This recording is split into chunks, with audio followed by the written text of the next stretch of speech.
അതെ, നമുക്ക് പെട്ടെന്ന് വെയിറ്റ് കുറക്കണമെന്നുണ്ടെങ്കിൽ ഇതുപോലെ സൈക്ലിംഗ് ചെയ്യുന്നതാണോ അതോ ജിമ്മിൽ പോയിട്ട് വെയിറ്റ് ഒക്കെ ലിഫ്റ്റ് ചെയ്തിട്ട് ജിമ്മിൽ പോകുന്നതാണോ ബെറ്റർ? നമുക്ക് നോക്കാം.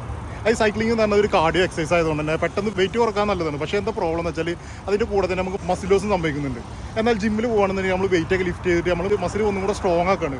അപ്പോൾ നമ്മൾ ശരിക്കും കമ്പയർ ചെയ്യുമ്പോൾ ഇപ്പോൾ 2 മാസം ഒരാൾ ജിമ്മിലും ഒരാൾ സൈക്ലിങ്ങും ചെയ്യുകയാണെങ്കിൽ ഒരേ വെയിറ്റ് തന്നെ നമുക്ക് കുറച്ചെന്ന് വിചാരിക്കാം.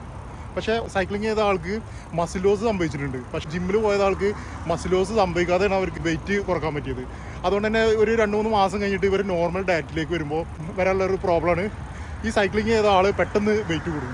കാരണം ഒരു മസിൽ ലോസ് സംഭവിച്ചതുകൊണ്ട് തന്നെ പെട്ടെന്ന് വെയിറ്റ് കൂടാനുള്ള ചാൻസ് കൂടുതലാണ്. എന്നാൽ ജിമ്മിൽ പോയ ഒരാൾക്ക് അങ്ങനെ സംഭവിക്കാനുള്ള ചാൻസ് വളരെ കുറവാണ്. അതുകൊണ്ട് തന്നെ പെട്ടെന്ന് വെയിറ്റ് കുറക്കാൻ ഏറ്റവും നല്ലത് ശരിക്കും ജിമ്മിൽ പോയിട്ട് വെയിറ്റൊക്കെ ലിഫ്റ്റ് ചെയ്യുന്നതിനാണ്. പക്ഷേ സൈക്ലിംഗ് അത്ര മോശം എക്സസൈസ് ആണെന്ന് ഞാൻ പറയുന്നില്ല. സൈക്ലിംഗ് നല്ലതാണ്. സൈക്ലിംഗ് എന്നാൽ നമ്മളൊരു പാഷൻ്റെ പുറത്ത് ചെയ്യുന്നതാണ്. അപ്പോൾ നമുക്ക് ബോറടിക്കാതെ ശരിക്കും ചെയ്യാവുന്ന ഏറ്റവും നല്ലൊരു എക്സസൈസ് സൈക്ലിംഗ് തന്നെയാണ്. അതുകൊണ്ടാണ് ഞാനും സൈക്ലിംഗ് ചെയ്യുന്നത്. ഓക്കെ.